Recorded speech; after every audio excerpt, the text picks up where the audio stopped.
Welcome back, folks. Bleav in Rams podcast episode 130. I'm joined by my brand new co-host, Cam Lynch, former Rams linebacker. How you doing, Cam?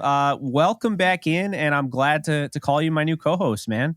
Man, it's awesome to partner up, Jake. I'm looking forward to talking Rams football. You know, it's Niners week this week, so I'm looking forward to diving into that as well. Like they say when I played for the Rams, right? When you have a divisional opponent, it counts as two, right? So it means more this week. I'm excited to dive into it with you.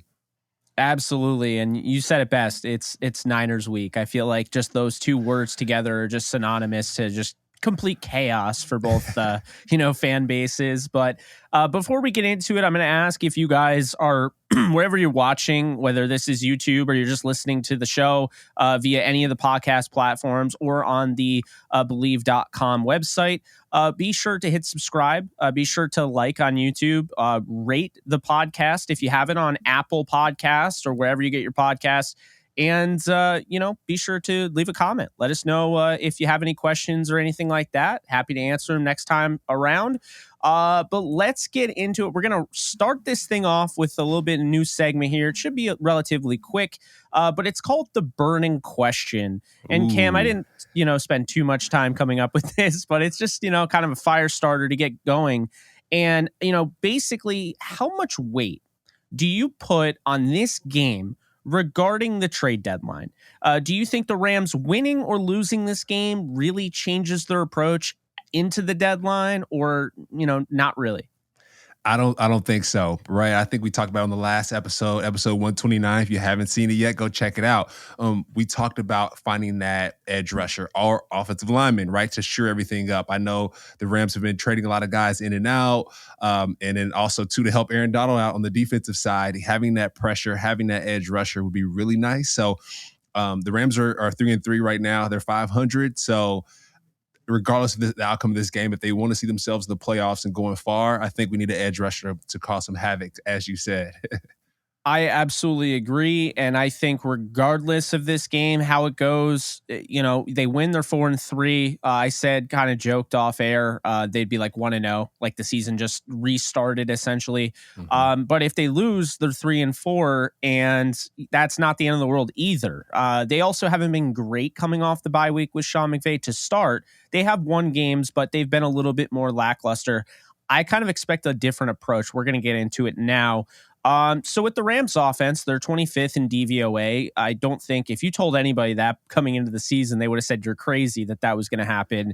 And the 49ers defense is 7th in DVOA. They took a massive hit after obviously getting decimated by the Chiefs last week at home. The Rams are getting back Van Jefferson, Brian Allen. They are coming off a bye. They're getting healthy.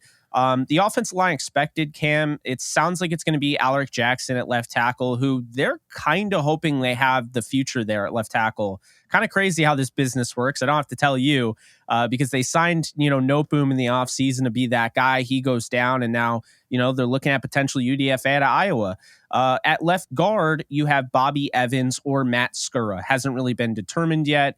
Center is going to be Brian Allen, and thank God he will be back. It's the first time since week 1 against the Buffalo Bills. So big time, gain there. I don't think people are really realizing the impact that he could have, at that position. Right guard, Ode Abushi, who started plenty of games this league, or Matt Skura, who, again, I mentioned, can play either guard spot, can be the backup center. So they like him, obviously. He's on the active roster after coming off the practice squad. And then you have big Rob Havenstein at right tackle, who just had himself a very good game going into the bye. I can't stress enough, the Panthers are not a slouch, and they definitely can rush the passer. And I thought the offensive line was starting to go in the right direction where, Jeremiah Colon obviously was a little bit, in over his head starting there. They kind of threw him in there. But the way I look at it is now you have Brian Allen back, Yeah. So I definitely like that. But I'm going to just send the reins over to you. What do you kind of take away from everything I just threw at your way? Yeah. You mentioned Brian Allen having the center back. I think we talked about that, right? Like having a guy in Cologne coming off from preparing for the police academy, and then going back to your starting center, that's big time. And I went back actually after our last podcast, episode 129, and I rewatched the Panthers and the Rams game, and I saw that there were a lot of offsides, delay of games, and a lot of that is because the quarterback and the center don't have that synchronization. So, with Allen coming back, I think the flags go down a little bit. The Rams get a little bit more grace when it comes to moving the ball down the field, and the offense can do a lot of better in that way. So I think we're going to see a lot of things amp up, and they're going to need that center. They're going to need their starting center. The reason why is because the 49ers defense is top in the league, right? I know they played the Chiefs last week and got demolished a little bit, but regardless, they have a great defense, and having your starting center back is going to help out a lot, especially with those flags and offsides. Oh, absolutely. I totally agree with you. And I also want to talk about another guy coming back who I can't believe it, but Van Jefferson, who's coming back in week 8. We have not seen him the whole year. How big of an impact, Cam, do you think he'll have on the offense? Because I'll be honest with you, I think it's going to be transformative, and I don't think people are going to see it coming. Yeah, it's going to be transformative. Like you said, I think the 49ers are going to have to account for someone extra, right? I know you got Cooper Kupp, you got Allen Robinson, and then mind you, now that the Jefferson's back, that means the running game can get going, right? We got a center back. That means we got Henderson in the backfield. We're moving him from the side chick to the main chick, right? And so making sure that, getting Jefferson going, getting Allen going, getting Cooper Kupp going, and then Henderson is now back, increased confidence. The run game is opened up. So I think there's going to be a different team that we're going to see this week coming up. I absolutely agree with you. And I think coming out of the bye, and I actually want to get your thoughts on this as, obviously a former NFL player yourself, because I feel like coming out of the bye, I mean, there are different ways that you can kind of go through the bye. I know obviously it's an off week, but at the same time, like you're still in the gym, right? You're probably still working. So it's not a total off week. It's just, really you're not preparing for a game, which is grueling. So in a sense, it's like, it's still work, but it is somewhat of an off week because you're not putting in as much work as you would to have to game plan. But from your experience, what are you doing and what are the coaches doing during the bye week, going into the next game? Yeah, so just from my experience of playing, the bye week is a lot of reflection. Like, hey, we had training OTAs, we started in April. We had training camp. We had the start of the season.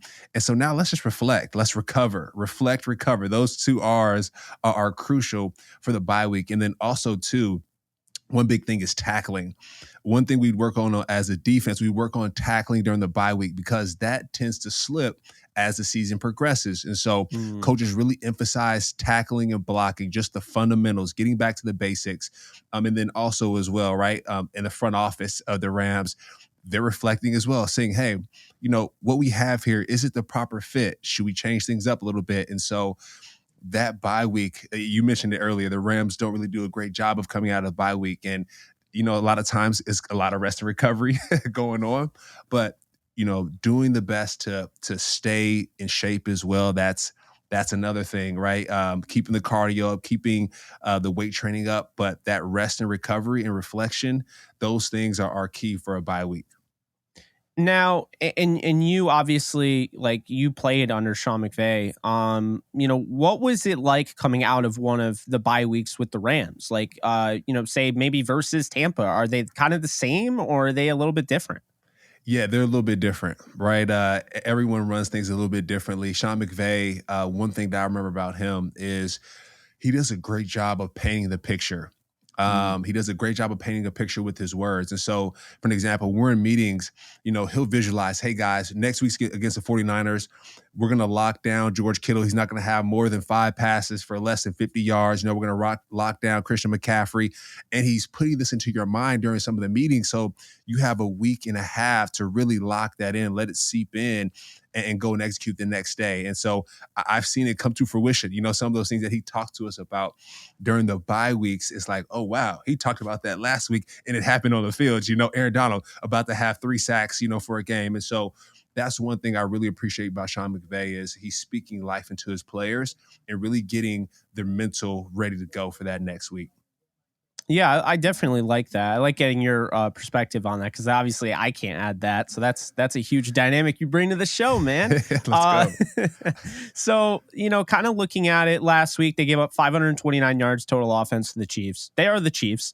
But let's keep in mind, I mean, if the Rams get this thing going, they can be like the Chiefs. I mean, this is what we expected out of this offense coming into the season, going out and getting Allen Robinson and, kind of committing more to the deep ball, and less away from being a balanced offense and more about being, a pass happy offense.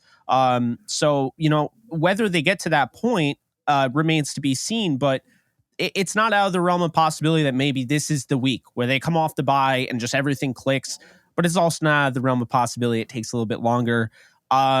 Looking at it though, I got to tell you, watching all the Niners games this year and going in all 22 and watching in multiple different angles, I'll tell you right now, there is not a player that the 49ers miss right now more than Emmanuel Moseley. The cornerback there, they were able to run exactly how they wanted to run their defense. And since he went down, it's like it's been Diamador Lenore. It's been a bunch of guys, right? It's been kind of a rotation. Luckily for them, and I'll bring this up, more of the injured players that might play this week, might not. But in that list, the guy that they've been missing since week one is Jason Verrett. And I mean, Jason Verrett is one of the better corners in the league when healthy. The problem is he's never healthy. So if he plays in this game, that's exactly who they need to be able to replace, in my opinion, Moseley. Because I think Moseley is such a key piece. Charvarius Ward is a good player, but you kind of saw what happens when it's just Charvarius Ward and everyone else is kind of not really holding their own. So, it just kind of goes to show you, I mean, you lose a certain player and I mean, you have to be able to adapt. And, I would liken this almost to, you kind of look last week and just the weeks prior with the Rams and you're like, man, it really just shows you the appreciation that you have to have for a guy like Raheem Morris and Coach Cooley in the secondary. The fact that secondary really hasn't missed a beat, despite the fact they lost Troy Hill, they lost Jacoby Durant, they lost David Long, they lost Jordan Fuller. There's been a lot of injuries, and we're going to obviously get to those, the Rams side of things. But I just want to ask you, how big is it for the 49ers, at least in your mind? Do you kind of agree, go along the lines of what I think with Jason Verrett, or do you think there are other guys there that could step up if he doesn't play? Yeah, I think just going back to the 49ers Chiefs game last week, right? You see the Chiefs, I think, more towards like the second quarter, the second half, starting to run jet sweep to Hardy. And so Hardy scored a touchdown on one of those plays, had a couple explosives on some of those jet sweeps. And then you go back to the Rams in the Panthers game. When the run game wasn't working, what did they do? Start running more jet sweeps. And so the reason why that the Chiefs are so successful is the corner position, right? Having a stout corner out there to really anchor the edges. And you're going to hear me say that a lot, anchor, when it comes to the line of scrimmage. And so really anchor the edges of the defense, and a more veteran cornerback, your best cornerback is going to be the best at anchoring a defense. One thing that defensive coordinators always look for is if corners can tackle. And jet sweeps are the best way to figure that out, because a lot of times you're having pullers, you're having different people coming around to block screens or whatever that is. And so, with the cornerback situation being dire, for the 49ers, I think the Rams need to take advantage of that. And so, we'll see what they dial up this week when it comes to getting the ball on the perimeter and attacking those edges. We definitely will. Diamador Lenore, I have it right in front of me, is 100 out of 110 corners per PFF. Ooh. So that's somebody that, now you have Van back. You have the invaluable experience you had with Ben Skoranek, getting him that playing time. You have Cooper Kupp. You have Allen Robinson. I mean, just saying, there's definitely some holes in this defense that you could exploit on Sunday. So with that said, before we go into the Rams defense versus the 49ers offense, just want to throw out that Dre Greenlaw, Samson Ebukam, Arik Armstead, and potentially Jason Verrett are all up in the air. They're injured. They're up in the air. With the way everything went down with that. We'll talk about on the other side. They also have some injuries on the offense. They already ruled out Kyle Juszczyk, a guy that you mentioned last show. Kind of that's how, Sean McVay has been using Ben Skoranek. So let's dive into the Rams defense versus the 49ers defense here. The Rams defense, surprisingly, people wouldn't realize, but they're 8th in DVOA, and against the run, they're 2nd in defensive DVOA. 49ers offense, 17th. A lot has been kind of thrown at Kyle Shanahan. I'm very active on Twitter, and 49ers fans do not love me. I'll just say that. It'd be like that. Yeah, it is like that, really. But the 49ers fans I've started to notice are, I don't want to say turning on Kyle Shanahan. But you're starting to see, like, all right, if they were to lose this game, like, people are going to be coming for his head. So this is important because this is an offensive mind. It's just like, it's weird, Cam. We're in week 8, and the weaknesses of these two teams are the offenses. Kyle Shanahan and Sean McVay, offensive gurus, and their offensive units are the weaknesses of their teams. That is surprising. The Rams are last in the league in quarterback pressures. It goes back to where we've been talking about the edge. They simply put, they need edge pressure. I do think, and I've had some pushbacks from some audience, and I will say, I do think I get their point. It is somewhat scheme based. It's somewhat game plan based. Teams are trying to get the ball out quickly because number 99 will wreck a game plan. Yeah. But it's not just that, because I'll tell you right now, only Aaron Donald is in the top 70. I said top 70. I didn't need to go that far, but I decided to go that far. Top 70 in defensive line and edge win rate. Top 70. Everyone else is below 70 on the roster.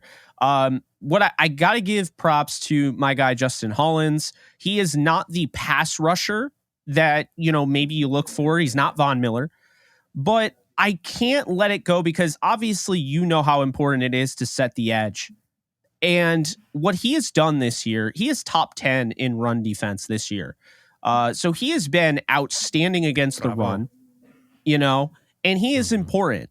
So I'm not going to sit here and say this guy is incapable of playing just because he can't rush the passer. I think far too often we hear the term edge rusher and not edge defender. And you got to be able to play both. That's the thing that makes Justin Hollins such a key piece, is that he can play both. He's just not a great pass rusher. He is a great run defender. He's not a great pass rusher. Von Miller was fantastic at both of them. Leonard Floyd was more of a run defender than a pass rusher coming out of Georgia. So the way I see it now is obviously they got to get things going when it comes to everything going on with Leonard Floyd, and I think what I saw actually is Jordan Rodriguez had mentioned Leonard Floyd. At some point, the Rams actually thought they might lose him for the year early on in the season. So he's playing with a knee injury that essentially they thought they would lose him the whole year. So, I mean, you got to keep that in mind. But at the same time, Cam, they need more pressure. I don't think I have to tell you that anymore. You already know, but they need more pressure, man. Yeah, and what they did a good job of, it was cool to see Jalen Ramsey, against the Panthers, get his sack. I saw he got fined actually for that sack. He's like 6'3", 6'2", and quarterback he was tackling was about maybe 5'10", if give him that. Yeah. So yeah, so like to see the DB pressures, that's good, right? And I think we talked about it beforehand that the Rams pretty much run that nickel package, and so bringing more DBs on blitzes, more linebackers on blitzes to increase those pressures, I think would be a great move. And I'm excited to see Troy Hill. I think we talked about it earlier. Troy Hill is back, so maybe Troy Hill can get him some sacks as well.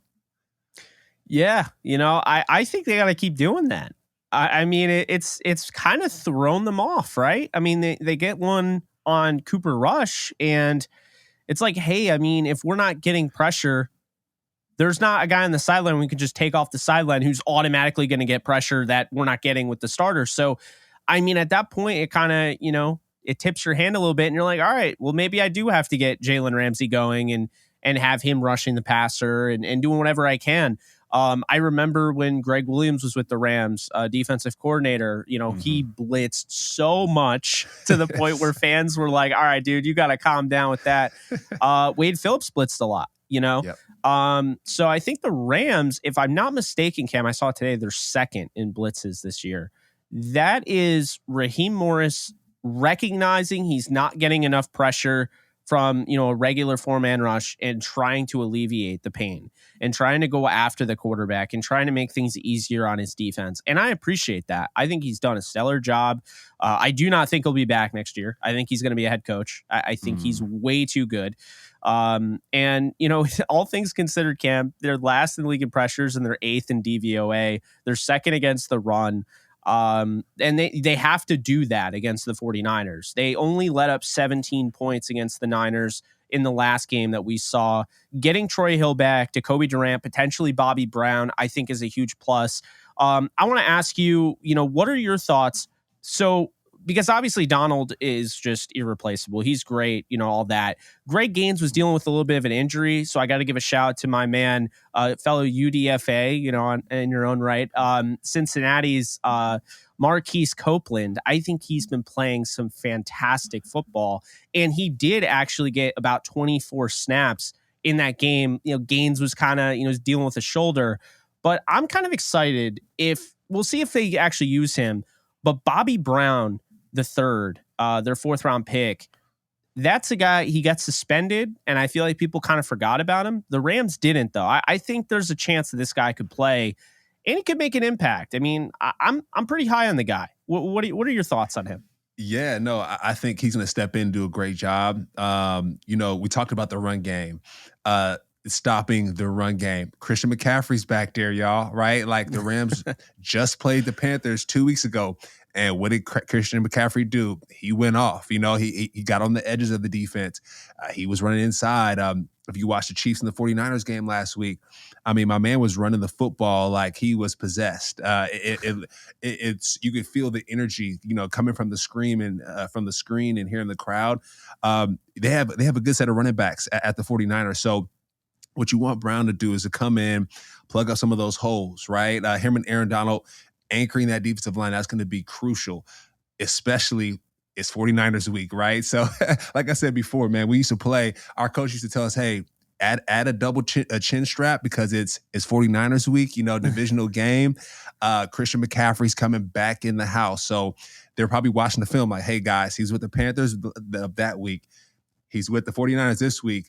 We can't let the same thing happen again. So stopping that run game is going to be crucial, and I think Brown can step in and help with that. Yeah, I think he can definitely help. I think he got Copeland, Ashawn. Again, you want to see more pressure, right? Because Jimmy Garoppolo, one thing that he struggles with is when you start throwing guys in his face and you rush him. He's not going to be able to sit there. I just saw a video. My friend Alex Rollins on YouTube put it out. It was such a great video. He basically broke it down. And he's like, Jimmy Garoppolo is just a guy that continues to throw over the middle, and no one can stop it. Yep. No one can stop it. Regardless, you can literally, every single time, he's trying to throw the middle, like the quick, slant over the middle. Yep. And no one can stop it. It's that anticipation. I honestly got to give him some props. Because while, people dog on him, and I've dogged on him too, because I thought getting Trey Lance was genius by them. I thought it was really preparing for the future, and it gave him an extra, an extra wrinkle in the offense, I think, to really attack teams. But Garoppolo is so good in the short and intermediate game. And Kyle Shanahan, as we saw in the Super Bowl, he tries not to force him to go deep down the field. Because, he overthrew a huge touchdown against the Chiefs. But, I mean, this is somebody, if you keep him in the short and intermediate game, you get the ball out quickly, and he's got a really quick release. For a guy that was on the same team as Tom Brady, it kind of looks like he has, like, Tom Brady's release, Yeah. So, I mean, it's one of those things where, like, it's coming, but the way the 49ers are built is to kill the Rams. We could get into all we want. I talk about it. I kind of joke about it. Like, Kyle Shanahan has 2 winning seasons in his career as the head coach. He has a losing record despite winning 7 straight against the Rams. The reason for that is because they are built to beat the Rams and nobody else on the level of the Rams. Because the thing that the Rams have struggled with, even though this defense has been stellar, and I think you know what I'm going to say, it's tackling and giving up the big explosive play on the short pass or the short run and turning into a big run. And we've seen that in like every game. There's been like an explosive play for no reason. It's like simple tackling that like they should, they'll make 95% of the time during the game. And just that one play or whatever, it's just all hell breaks loose. The way Kyle Shanahan and, obviously John Lynch have built this team and this offense is to break tackles, slip tackles, and make yards after the catch. Deebo is built like a running back. Yeah. Brandon Ayuk is built like a running back. They got George Kittle. Now they got Christian McCaffrey. So they literally have it all for what they want to do. And it goes back to what you were saying with the bye week. Like, they just got to tackle, man. I'll be honest with you. It's as simple as that. If they tackle the way they do the whole game and, they don't give up those explosive plays. I read something funny, like it was a tweet by one of the Niners fans. He's like, man, we are such a predictable team. We play good defense. We go on offense. We have Jimmy Garoppolo who throws the short and intermediate game. And basically the whole time is just about getting the ball out quickly, not forcing Jimmy to make mistakes. And if somebody forces Jimmy to make mistakes, we're screwed. But if they don't, then basically Jimmy gets the ball out quickly and we need somebody to actually be able to make a couple men miss. And it like all comes down to the explosive plays on the short passing attack. And it's like, if we don't get that, and this is from the tweet, if we don't get that, then we just lose. And I was like, he just cracked the code. that is literally the Niners. They will not win the game if they can't get that formula, that same recipe. And so the Rams can't allow that. But what are your thoughts? Yeah. I think with the Niners, you talk about the short and intermediate passes. That reminds me almost like death by 1,000 cuts, right? Oh. It's like that 3-yard pass, 5-yard pass, first down, first down. And then like as it accumulates over time, it's like, wow, the 49ers have so many yards in passing or whatever that is. And then you add in Christian McCaffrey, out route, angle route. I mean, there's so many short intermediate routes that he can run opposite of the Kittle. There's so many options that they can go with. So death by 1,000 cuts. I think, like you said, the goal this week, tackle, stop the run and tackle, cause pressure. That's on the defensive side. Offensive side, protect the football, right? Protect the football, get Henderson going, your main chick, get Henderson running that football really well. And then you have some weapons on the outside, but protect the football, and on the defensive side, tackle. And I think we're going to see the Rams, we're going to see a new Rams come out from this bye week if they can get those things done. I agree with that, Cam. I will say Deebo and Juwan Jennings did not practice. And then I saw Juwan Jennings. I don't know if I saw Deebo, but I saw Juwan Jennings didn't practice. We're recording this on Thursday. He didn't practice on Thursday. Juszczyk is already out from how it sounds because he had to get thumb surgery. The offense is now, I think, really, if Deebo doesn't play, then Christian McCaffrey goes from being a luxury and kind of like now he's the X factor to he is it, right? Mm-hmm. They need him, they need Kittle, and they need Brandon Ayuk to get going. And I would be doing a disservice if I didn't mention the Rams have shut down tight ends like nobody in the league. Mm-hmm. I mean, literally tight ends in fantasy are 32nd against the Rams. All tight ends. Mm-hmm. And they've gone up against some really good ones. Kyle Pitts, George Kittle, Dalton Schultz, Dawson Knox to name, ring a bell. Obviously, Zach Ertz. Those are good tight ends, and they've been shutting them down. So honestly, the way they do things, I mean, they have the right approach with a guy like George Kittle, who has been a Rams killer in the past. And I mean, this is somebody that could break open the game if Deebo doesn't play. I think he's going to play. I don't think he'd ever sit out a Rams game. I really just don't see it. He hates them. He's let us know that. So I can't see that. I think the game plan, if you're on the 49ers, should be the same. Run the ball, throw it over the middle, let your wide receivers force the Rams to tackle, That's essentially what it should be. There's no reason you can't get those explosive plays if the Rams, show up from a few weeks ago. The Rams defense hasn't been getting turnovers, Cam. I'm not concerned the way some fans are, but I wouldn't mind getting a turnover or two to steal a possession. Yes. We would, yes. Turnovers are big, right? Instead of being the ones turning the ball over, forcing the turnovers are big. And then we talk about, going to the 49ers defense. Those guys, the way they play, if you go back to the game last week against Patrick Mahomes, they did okay, not great, but they did okay. Funga, that's someone, if you're the Rams, he's a red dot guy. Jake, red dot guys are like the game breaker guys, the people that you really watch out for. I know the guy, he trains with Troy Polamalu.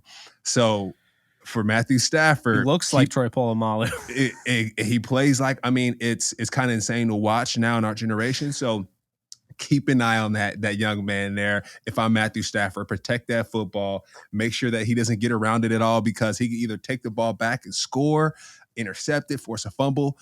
So he's a game breaker for the 49ers defense. And then like we said, for the Rams defense, tackle the football and double team Travis Kelce, right? If Debo's out of the game, go ahead and double him up and keep a spy out for Christian McCaffrey as well, right? Because if you have him on one-on-one, that's great, but having someone else to keep an eye on that young man is going to be important, because when he was with the Panthers, he ran all over the Rams defense. So keeping an eye on him would be important as well. No, I agree. And we'll get into the X Factor part, and then we'll have a final score and call it a podcast.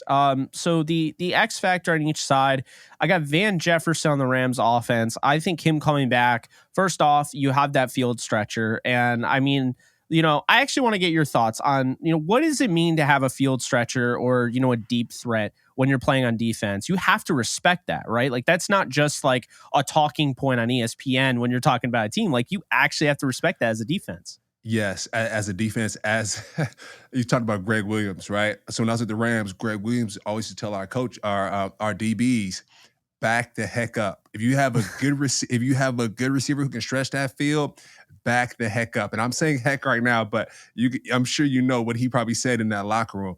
But back up. And so when you have someone like, for an example, you go to the Chiefs, used to be the Chiefs, a Tyreek Hill. Teams were backing up because they knew they had to play against Tyreek Hill. But now when they play the Chiefs, they're playing man coverage. They're playing a little bit closer to the line of scrimmage. So with a guy like Van Jefferson, if you're the 49ers defense, say, hey guys, take a half step back, from normally what you do. I think that's really important. No, I absolutely agree, and I appreciate your insight there. My defensive X factor is a little different. I'm going to say Leonard Floyd. I want to see this guy get going. And we talked about the knee injury, potentially missing the season. He ends up playing through it. I saw him start to get his explosiveness back the last couple weeks before the bye. So now I feel like with the bye, I feel like he's going to come back and he's going to look a lot better.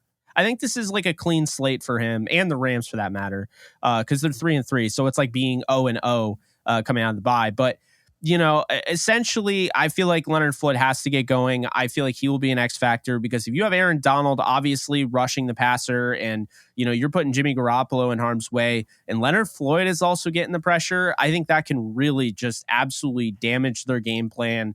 It can really shut down everything they want to do. And then they have to kind of adapt, which I'll be honest with you, Kyle Shanahan hasn't really been able to do in games where they've been forced out of their original game plan. So at that point, I think it puts you in the driver's seat, and I think it makes Leonard Floyd that much more dangerous. With the 49ers, I have Hufanga. I'm sure you have Hufanga as your X factor. I mean, we could talk about, the elephant in the room, like Nick Bosa being one of the most dominant pass rushers, but let's, keep it interesting. I mean, Hufanga is a player that if you're just a casual fan, like you're going to start to know, like even like the least interested football fan is going to know his name. He's going to be an all-pro at some point down the line. They absolutely nailed that, selection. And then Christian McCaffrey is my X factor for the offense for obvious reasons. We don't know if Debo's going to play. I think he will, but we don't know. Jennings is a really solid wide receiver in his own right. So if he's out, maybe they flex McCaffrey out wide.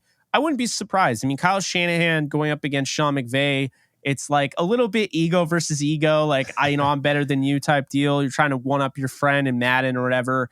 Maybe they run, some wildcat. Maybe they run, I wouldn't rule it out. I think they're going to try to get McCaffrey going with Ty Davis Price and, Jeff Wilson. And I think they're going to, see what they can do mixing and matching. But I expect him to get the majority of the carries this week. I know last week, obviously he was so excited to get going.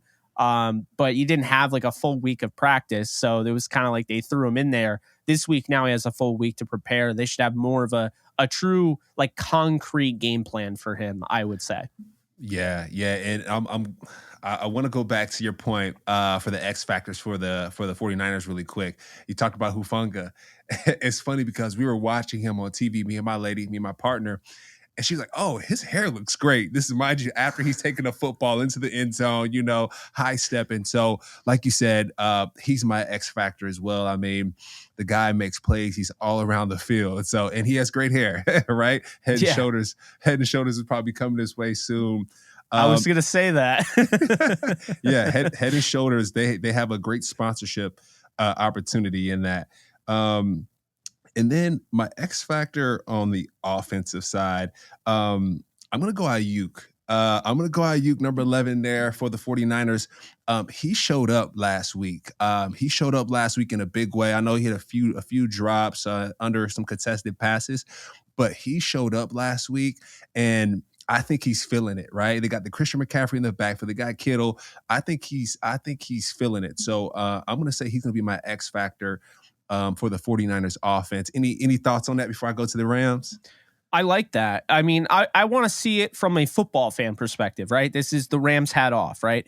I want to see Brandon Ayuk show that he's a first-round talent because I have not seen that yet. I have not seen him ascend as a first-round guy. He's had a couple 100-yard games, but as a first-round guy, you've seen Jamar Chase, you've seen all sorts of guys doing what they're doing. I need to see more out of him. So, yeah, I think he needs to be an X factor. I think he needs to step up for the 49ers. Yeah.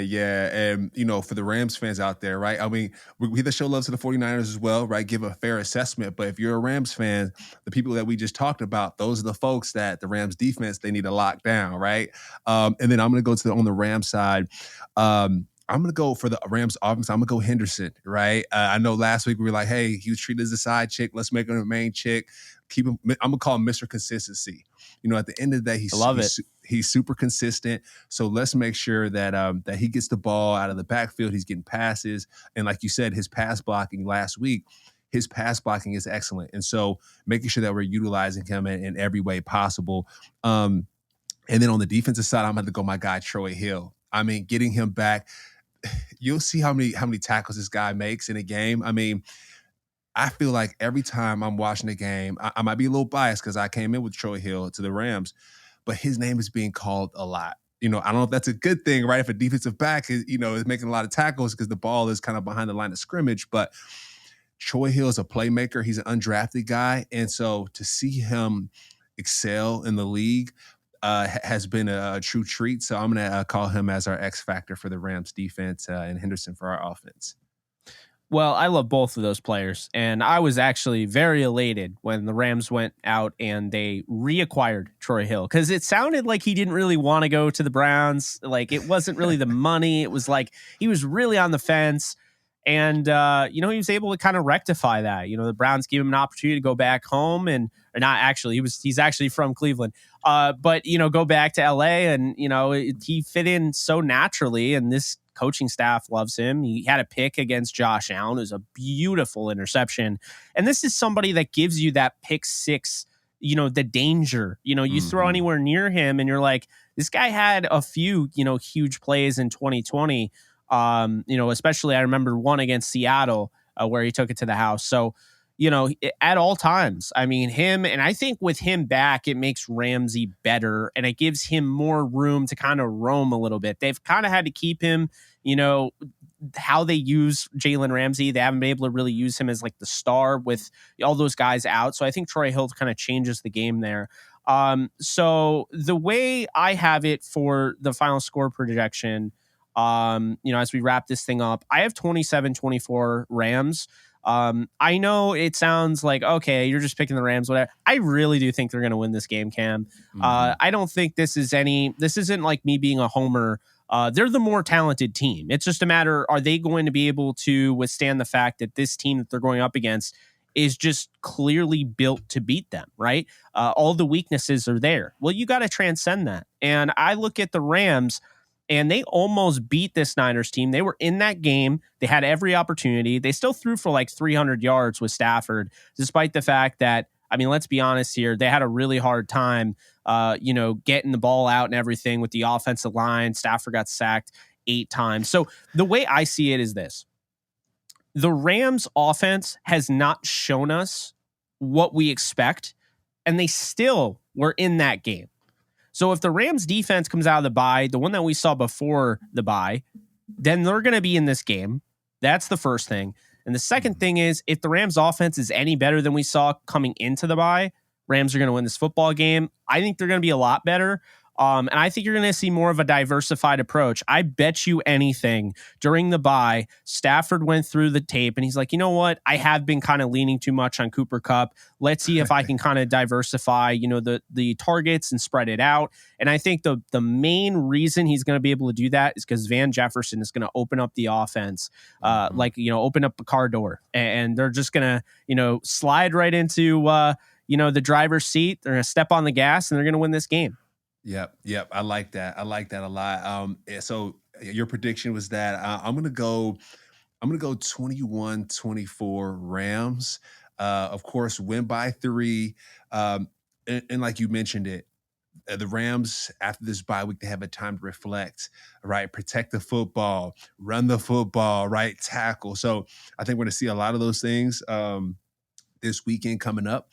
And another thing too, I think, if the Rams protect the ball and don't allow the 49ers defense to get the best of them, and the Rams defense causes pressure on the 49ers offense and Jimmy G, like you said, I think we'll get the W. I think the win's going to be determined also off of flags and penalties, right? Having this new center in, the old center in, I think we're going to cut down on that for the Rams side. And then also, too, like I talked about, turnovers as well. Making sure that we're forcing turnovers for the Rams defense and not turning the ball over. I think those are some of the keys to victory here. I agree with you. And one final thing I'll ask you. I don't know what your longest, how long, when you were playing, it took to get to the bye week. But at what point, Cam, does it start to like weigh on you? Like, hey, we need a bye. Like, I need a bye. Like, is it week 8 or is it a little bit later? Yeah, I think the Rams had a perfect bye. I think I do too. Yeah, it was right on time. Like I said, I keep saying because of OTAs, training camp, and then you roll right into the season, and that is a lot. I mean, there's family and friends that are sending you messages that they want to connect, and it's hard to do. And so having that bye around when the Rams did that game 6, 7, if you could push it back a little bit more, that'd be, perfect. But I think the Rams are having a great time, and now they can be fresh. They can be prepared to finish off the season strong, because then you have playoffs as well, right? So I think they have it at a perfect time. Yeah, I agree with you. I remember the Niners had the bye one year at like week 4, and I kept saying it was like that's going to kill them, and then at the end of the day, they ended up going to the Super Bowl. So maybe it's not that big of a deal, but hey, it's been an absolute pleasure, guys. Thank you so much for tuning in to episode 130. This has been our Rams and 49ers Week 8 preview. Be sure to subscribe on all platforms wherever you get your podcasts, on YouTube. Go check out the Bleav.com. network, and be sure to leave us a review, preferably 5 stars. Yeah, let us know. Come chat with us.